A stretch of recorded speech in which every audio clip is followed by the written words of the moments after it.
And breaking news this afternoon, we now know the name of the pilot who's been missing for 2 days, and search crews have just found a clue that may help them find the plane. And good afternoon at 5 o'clock. I'm Jeff Gianola. And I'm Jennifer Hoff. The plane left from Cresswell, which is just south of Eugene.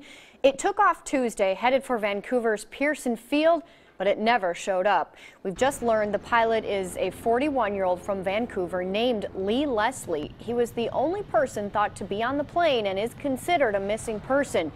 We also learned during the search today, crews got a very weak emergency signal coming from the ground in the search area, but crews don't know yet if it's related to the missing plane. Ground teams are right now going out to check it out. So a lot of unanswered questions right now, but we wanted to know what could have gone wrong with that flight. And how safe these small planes really are. Our Amy Frazier is digging deeper and joins us live at the Aurora Airport with more. Amy?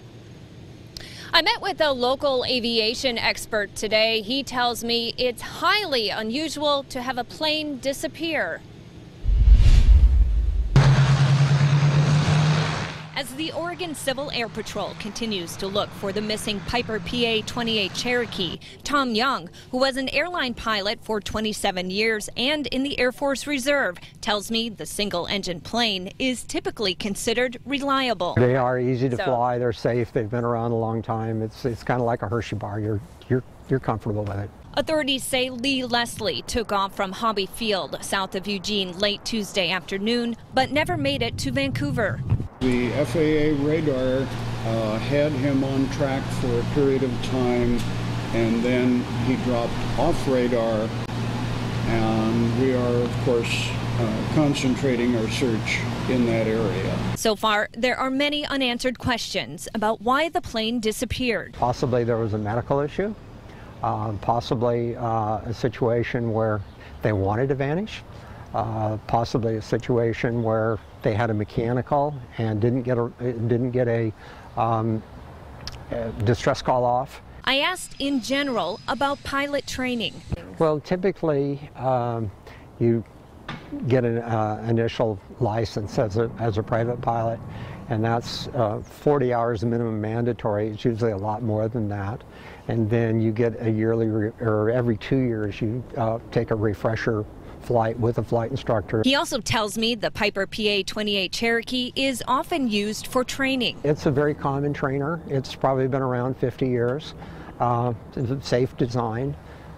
Depends on maintenance. He says rental planes require an inspection by a licensed mechanic every 100 flight hours. He says a pilot flying their own plane must have an annual inspection. For now, the investigation continues. It's rare that you get to the spot where somebody just disappears.